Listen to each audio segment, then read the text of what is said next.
108 அம்மன் கதை. 9வது அம்மனாக மேல்மருவத்தூர் ஆதிபராசக்தி. ஓம் சக்தி பராசக்தி ஆதிபராசக்தி கேள்விப்பட்டிருக்கிறோம். தமிழ்நாட்டின் செங்கல்பட்டு மாவட்டத்தில் உள்ள ஒரு அம்மன் கோயில். மேல்மருவத்தூர் ஆதிபராசக்தி கோயில் என்பது தமிழ்நாடு மாநிலத்தின் செங்கல்பட்டு மாவட்டத்தில் மேல்மருவத்தூர் என்னும் ஊரில் அமைந்துள்ள ஒரு அம்மன் கோயில் ஆகும். இத்தலத்தின் மூலவரான ஆதிபராசக்தி சித்தர்களின் தலைவி எனவும் இத்தலத்தில் எண்ணற்ற சித்தர்கள் உறைந்துள்ளதாகவும் ஒரு நம்பிக்கை உண்டு.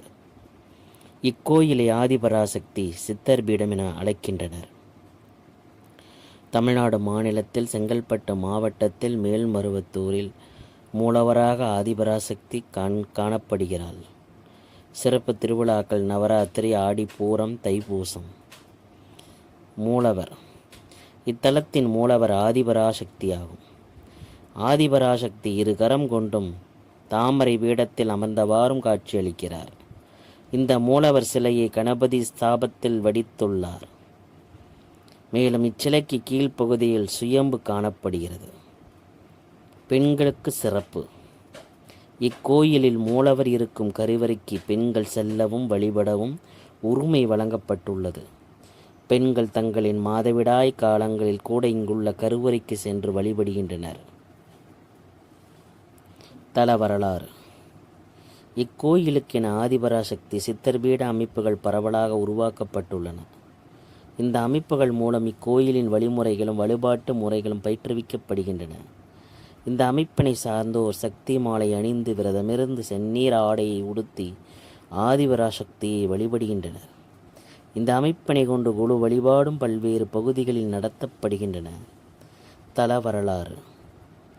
1966ஆம் ஆண்டு நவம்பர் மாதம் 28ஆம் நாள் தமிழகத்தில் வீசிய புயல் காற்றால் இங்குள்ள வேப்பமரம் வீழ்ந்தது என்றும் அதன் அடியில் இருந்த புற்று கரைந்து சுயம்பு வெளிப்பட்டது என்றும் வரலாறு கூறுகின்றது. தெய்வம் தானாகவே தன்னை வெளிப்படுத்திக் கொள்கிற தெய்வ மூர்த்தமே சுயம்பு என்று கூறப்படுகின்றது. இப்போது கருவறை உள்ள இடத்தில்தான் புற்று இருந்தது. அந்த புற்றில் இருந்துதான் சுயம்பு வெளிப்பட்டது என அறிவோம். கருவறையின் வலப்புறத்தில் தனியாக புற்றை அமைத்து கொள்கிறேன் என கூறி அவ்வாறே அமைத்து கொண்டாள். பக்தர்களை காப்பதற்கும் தீயவர்களை தண்டிப்பதற்கும் நான் நாக வடிவில் உரைகிறேன் என்று கூறிய அன்னை புற்றில் நாகமாக உறைவதுடன் சிலருக்கு காட்சி கொடுத்ததும் உண்டு. இப்புற்றை வலம் வருவது நவக்கிரக சந்நிதியை வலம் வருவதற்கு சமம் என்று கூறிய அன்னை அன்றிலிருந்து இன்று வரை இங்குதான் அமர்ந்து அருள்வாக்கு நல்கி வருகிறாள். 1974ஆம் ஆண்டில் புற்று மண்டபம் தனியாக நிறுவப்பட்டது. அதே ஆண்டே சப்தமாதர் சந்நிதி எழுப்பப்பட்டது. அரசினை வகுப்பை சேர்ந்த அன்பர் ஒருவரை கண்ணியர் கோயிலை கட்டுமாறு அன்னை ஆணையிட்டாள்.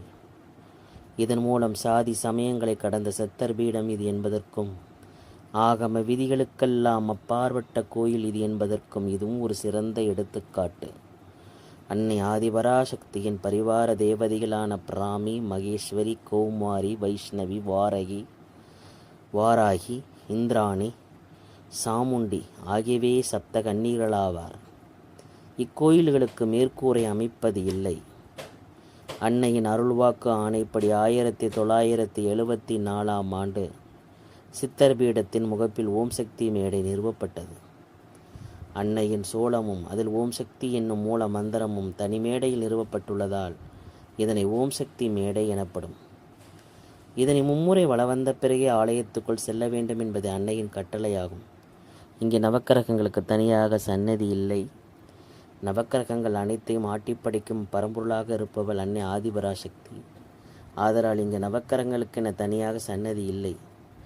அதற்கு பதிலாகவே ஓம் சக்தி மேடை அமைக்கப்பட்டுள்ளது. சுயம்புவை வெளிப்படுத்தவே மரம் வீழ்ந்த அந்த சுயம்புவின் பேராற்றலை அறிவுறுத்தவே அதன் மேலிருந்த வேம்பு இன்சுவை கொண்ட பாலை வழங்கிற்று.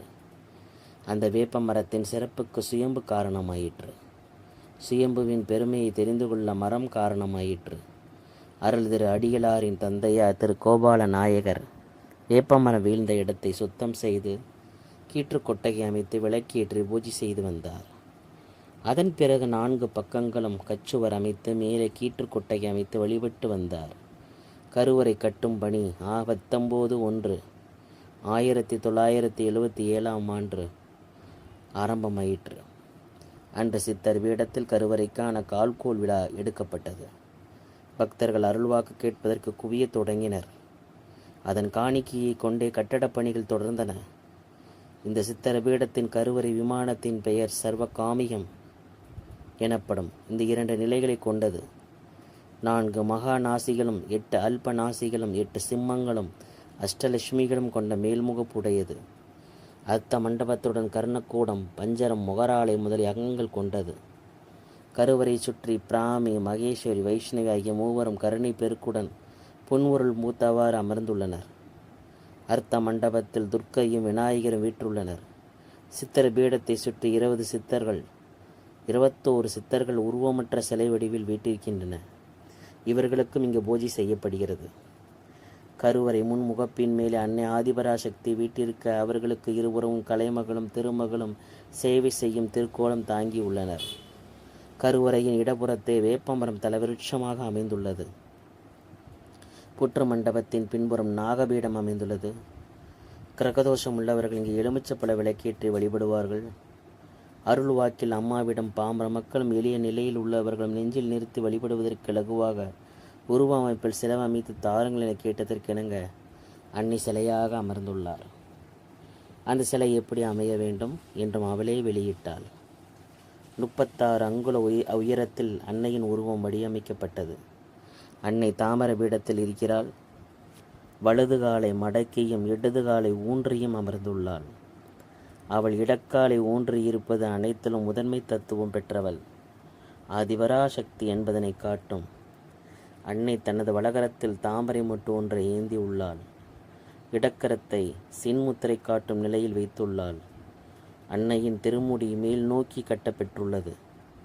இவ்வாறு அன்னை சுயம்புவுக்கு பின்புறம் சிலை வடிவில் அமைந்து பக்தர்களுக்கு அருள்பாலித்து வருகின்றார். சூனியம் முதலானவற்றால் பாதிக்கப்பட்டவர்களை விடுவிப்பதற்காக அதிர்வான பத்திரகாளி கோயிலை அமைத்து கொண்டுள்ளார். விழாக்கள்: ஆடிப்பூரம், தைப்பூசம், நவராத்திரி போன்ற விழாக்கள் நடைபெறும். சிவப்பு துணி அணிந்து இந்த கோவிலுக்கு சென்றால் அனைத்து ஐஸ்வர்யங்களும் கிடைக்கும். ஓம் சக்தி பராசக்தி ஆதிபராசக்தி. ஆதிபராசக்தியின் அருளை பெற்று வாழ்வோமாக. ஓம் சக்தி பராசக்தி.